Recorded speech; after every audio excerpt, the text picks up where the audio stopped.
and welcome to another episode of Around the Verse. I'm Sandy Gardner. And I'm Eric Kyron Davis. This week, we'll dive into flight AI, audio design, and get a load of this, asteroid mining. Ooh. But first, let's see what players have been up to in the verse. Recently, a strange monolithic effigy appeared in the unforgiving Daymar Desert. Dubbed the Daymar Rocket Man, this emergent art project was the culmination of 10 players working to position a bunch of ships, including 40 Grey Cat buggies, into the shape of a huge and seemingly happy human. Sandy, can you name all the ships used to construct said Rocket Man? Yes, I can. Constellations, caterpillars, there's a couple Starfare, yeah, spots. yeah. There you go. At any rate, impressive work there. Now let's march on to development updates. We've been following the development of asteroid mining for a while now, and the mechanic is now feature complete. Yay! With the gameplay team making final tweaks to space friction. Here's Dan Truffin to take us through a full gameplay loop.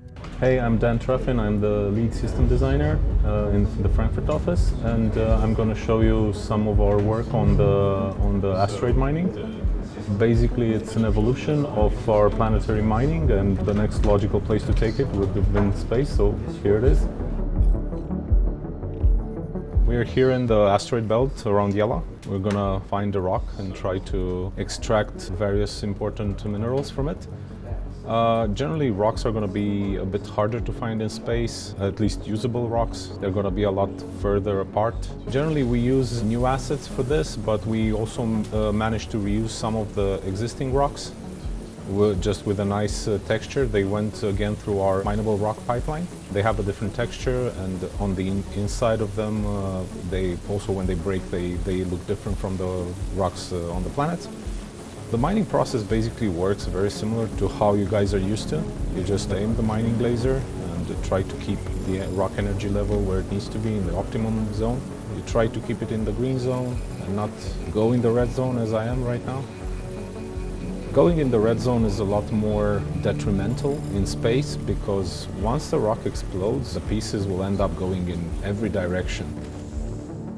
Since this is space, they take a while to stop. There's no ground to stop them.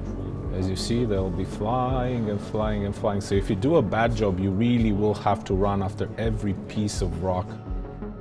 Provided you guys don't mess it up and do what I did, you should be able to extract valuable resources. If you manage to keep your extractor beam in the same position, you'll extract faster. If you move it around on the rock, they'll extract slower. So obviously a rock that is hurtling through space is going to be slower to extract. That's about it. I'm really not going to spend time searching all of these rocks. They might take a while to get all of them, but hope you guys enjoy this. That's not all from the exciting world of mineral extraction. New surface-side rocks are being introduced as well. The environment team has been working on mineable formations for the acidic biomes we'll see on Hurston and its moon Ariel. They've been improving the existing rock generator pipeline to create a variety of different shapes faster. Not only does this help when creating new types of minerals, it also helps improve the look of existing mineable rocks and adds clear visual differentiation between their exterior and interior textures. The audio team has been working on a feature that lets the player focus their listening. This will allow you to listen to specific cues or conversations, even if you're in a crowded room or noisy area. Let's go to Bob Rizzolo and Simon Price for more on this feature. So listener focus is a new feature we're working on to mimic the phenomenon that happens when you focus intently on something. You get this sense of tunnel vision. Kind of focus on what's in front of you and everything behind you starts to blur out. Well, we want to do this with audio. The thing that you're looking at intently comes sharply into focus in the mix, and then everything else drops back into the background, and it allows for better immersion. It really kind of has that realistic feel to it because it's a natural phenomenon. The listener focus effect is sometimes called the cocktail party effect. So I thought I'd load into Cafe Muzan to demonstrate it today. So here we are in game. I'll enable some debug commands so we can visualize what the audio engine's doing. The grey balls represent a neutral focus because we're not paying attention to any person in the bar right now. I'll play a little dialogue so you can hear the reference levels. What do you want? Whiskey, beer, or whiskey? can hear the bartender struggling over the music, and Eckhart over the other side is barely audible. Now imagine we're really thirsty. I set the focus to be on the bartender. The music dies down, and there are red balls represent negative focus. What do you want? Whiskey, beer, or whiskey? We can hear the bartender clearly now. If we zoom back out, we can hardly hear Eckhart at all. Imagine we're not thirsty. We're looking for a mission. We're here to meet someone. I've set the focus onto Eckhart. The green balls represent a positive focus. So here I'm using the effect additively. I'm not only bringing down sounds that we're not interested in, but we're raising Eckhart so that we can hear him from all the way across the bar. You're looking for somebody. And that's how the listener focus effect works. We've previously taken looks at some of the background effects and details the various teams have been developing to make Lorville feel like a bustling kinetic location. One such detail that is being worked on currently is the presence of AI-controlled non-combat ships taking off and landing at the city's interstellar transit hubs. Here's Andre Beku to walk us through the process of getting these ships into and out of Lorville. Hello, my name is Andre Beku. I'm a senior system designer on Star Citizen.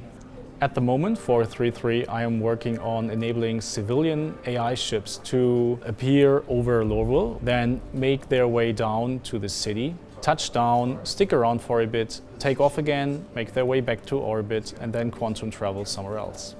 What I can show you here is in a test environment what this looks like. So this is a starfarer coming down from orbit via a spline, which is basically a pre-placed path. Once the starfarer has reached this placeholder landing pad, it will switch over to the takeoff and landing system, which is powered by the IFCS. It will then touch down, stick around for a few seconds, though this is still placeholder. In the final version, they will stick around for longer.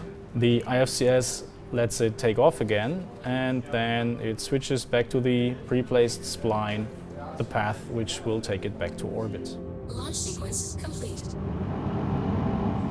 This is the environment where the city will be, but with everything else but the splines made invisible. The splines are those blue paths. They are coming down from the orbit to the surface of the planet where the landing zones are, which are those LZs here. And then there are more splines going back into orbit. What I'm doing right now is I'm trying to give the ship a more cinematic feel by adding something that looks like the air brake that ships usually do in other cinematic products. So in this case, for example, this is the orientation of the ship, which I can adjust on the spline. So I will pull up its nose a bit, and on the next point, maybe a bit more. And then on the final one, it goes down a bit again, and this is when IFCS takes over. And on the next spline, everything is already taken care of by the automated system, but if, for example, I wanted it to fly a bit more straight for a bit, I could do this. Or to bank around. So this is what we're working on for 3.3. We hope you like it, and see you in the verse. Here we see more of the props, in this case cable sets, being polished and implemented into utilitarian hangars and other locations around Lorville. Designers continue working on combat AI for FPS situations, with attention being given to sharp turns, guard and patrol behaviors using new idle animations, hit reactions both in and out of cover, and search path logic. Anyone joining us on October 10th in Austin, Texas for CitizenCon 2948 should take advantage of a fun contest we have going right now. Yeah, you can enter your best ideas for new emotes on Spectrum. The winner will get to direct professional mocap actors live at CitizenCon, where their winning emote will begin its journey towards in-game implementation. Just imagine, every Star Citizen will be thinking of you whenever it is you're doing the hokey pokey or Really? other dance types. Yeah. Yeah, okay. Huh. And with that, we say goodbye for this week. Don't miss Reverse the Verse, back in the USA and streaming live on Twitch tomorrow. Big thanks to our subscribers who sponsor the shows, and of course, thank you to our backers. Yes, thank you. Until next time, we will see you around the verse.